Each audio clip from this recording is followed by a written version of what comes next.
Tonight, it's Captain Future. Welcome to Telltale Books, and I am going to talk a little bit about one of the very earliest science fiction space opera series.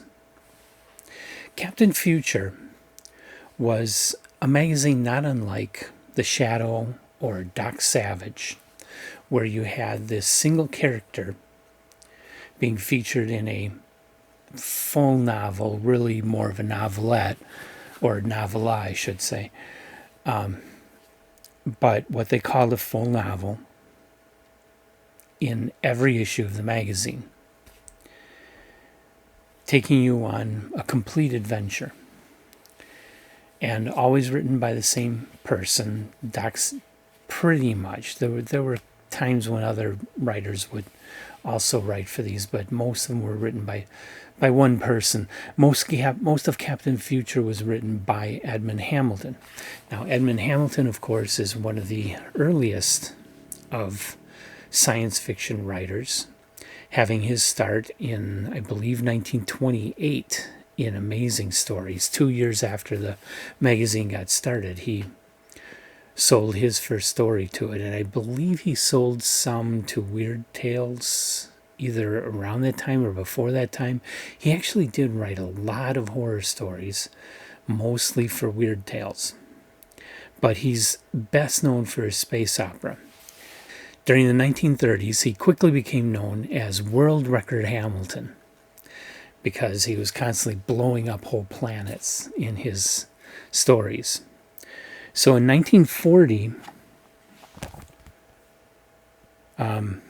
the owner of the various thrilling magazines, Thrilling Wonder Stories was the science fiction magazine. They also owned Startling Stories, and they had some other, like a thrilling mystery magazine or something like that. They started Captain Future. Now, I don't know who was the real brainchild behind Captain Future, if it was Edmond Hamilton that thought it up and went to the magazine, or if somebody at the magazine came up with the idea and went to Edmond Hamilton. I don't know. But it's mainly Edmond Hamilton's character. He wrote all but one or two of the original stories. So Captain Future is a guy who, as a child, became orphaned, but his parents left these three inventions to take care of him. One was a robot known for its great strength. Another was an android, which, kind of robotic but organic, known for its great abilities with both mind and strength. And the third was a brain in a box, a disembodied brain wired into a box and able to continue living inside this box. And of course, the brain is a genius scientist. So they have this moon base where this child grew up under the tutelage of these three characters, and he became like a crime fighter.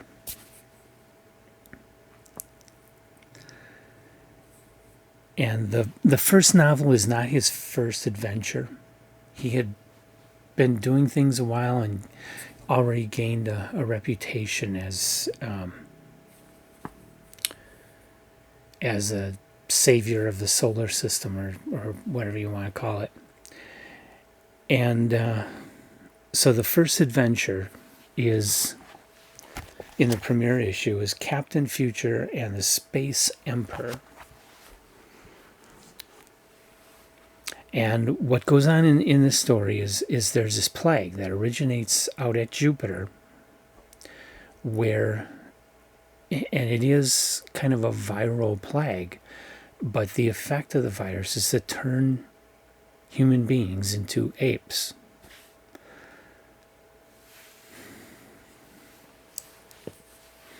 So they get a hold of Captain Future and send him out to Jupiter to investigate this. And Captain Future, of course, quickly finds out it's a guy who styles himself as the Space Emperor. He is kind of in control of Jupiter. Mind you, this is 1940. A lot of people back then thought Jupiter would have a surface like a regular planet. That turned out to be wrong, but in this story, that's what's going on. So Captain Future goes out there to investigate, and of course has people trying to kill him. He overcomes all that and gets the Space Emperor and puts a stop to things, of course. Simple story, but so is most space operas. So is Star Wars. Okay, it's no more simplistic than Star Wars is. Captain Future is an interesting character. His three mentors / companions are also very interesting characters, even though they're kind of stereotypical. It still is, you can tear these things apart in many ways for its writing and its style and its plot and its character and stuff. It's all kind of simple, but you can do the same with Star Wars. This is the kind of stuff that inspired Star Wars, and Star Wars has inspired a huge renaissance in science fiction that's still going to this day. To this day, most science fiction is space opera. It's become more sophisticated, better written, I think, but everybody still has one foot in Captain Future and the other space opera stories of this time period. So when you're reading something like this, you just have to let yourself have fun. Not take it too seriously, not take it as great literature, but just have fun. Enjoy the adventure. And go with it. And it's worth it. It pays off. I went into this just recently. This, by the way, is a facsimile copy. I'll talk more about it in a minute. But I went into this story never having read anything of Captain Future before. I've read other works by Edmond Hamilton, but I had never read any Captain Future stories. So I went into this basically expecting crappy space opera, pulp, science fiction, the lowest common denominator of the genre. And I was pleasantly surprised that I enjoyed it. I'm not saying it's great. I'm saying it's fun. I'm saying it's worth reading. So if you're interested in getting into Captain Future, there's a number of ways you can do it. You can try to collect the original magazines. You can find them as PDFs for free online. Most of them are available, not all. You can find copies of the original magazines, but those old pulp magazines are problematical. They're printed on paper that today is very brittle. You risk these things falling apart if you try to read them. And of course, there aren't going to be any more of them. There's only so many in the world. When they disintegrate, it's just gone. There is Hafner Press publishing nice hardcover collections of a lot of Edmond Hamilton's work, including collecting all of the Edmond Hamilton Captain Future novels. They're about to release volumes 4 and 5 in 2023. I just got an email announcing that. But if you want the original magazine experience without the risk of destroying one of those old pulps, this comes from a company called Pulp Tales Press. You can find them online.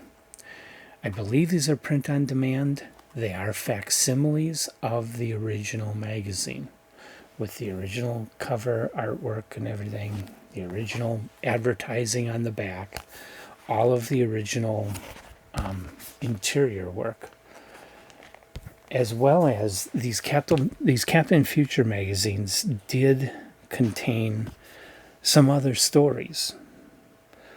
It had this issue has kind of a crappy story by Eric Frank Russell. I love Eric Frank Russell, but I was very disappointed in this story. A story called Around Infinity by Oliver E. Sari was just okay. And then part one of a 4-part serial of The Human Termites by David H. Keller, which had previously been published back in Wonder Stories Quarterly, way back in, I believe, 1929. So, and of course, this is only part one of the David Keller novel that's in here of 4 parts. So you got to track down the other issues to get the other 4 parts. Or there's another publisher called Armchair Fiction that publishes The Human Termites in combination with The Ambassador from Mars. If you really want to read that one, I've read part 1. It wasn't bad, not as bad as I expected. So I was pleasantly surprised by this. This isn't very expensive, but it is very well produced. A nice, heavy cardstock cover, and the paper feels like it's a little bit better paper.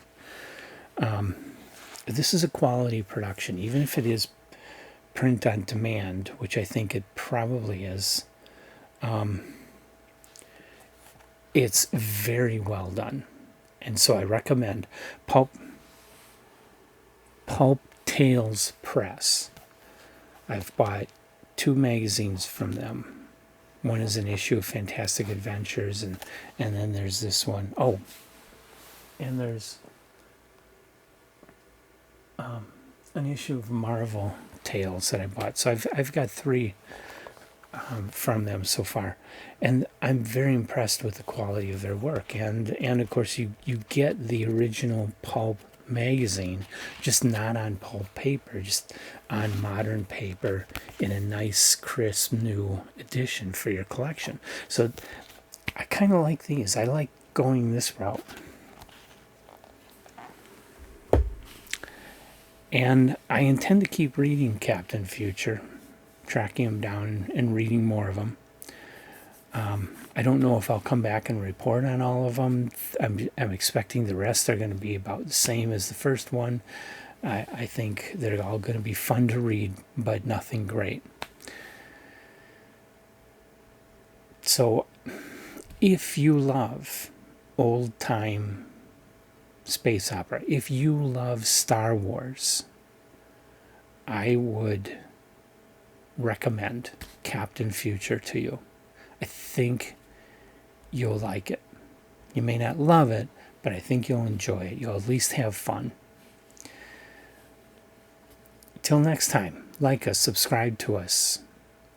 Come back and watch more of our videos. Leave comments. Tell us what you think. Have you read Captain Future? What did you think of it? And follow us on social media, Instagram, Facebook. And we will keep coming back with more content like this, talking about all kinds of... We've been very heavy on science fiction with all the Philip K. Dick stuff that we've been doing. And I've been reading a lot of this really old science fiction. I promise we'll come back with some different content yet. Some classics and some fantasy and some horror to kind of round out our thing. But right now I'm kind of into the old-time science fiction.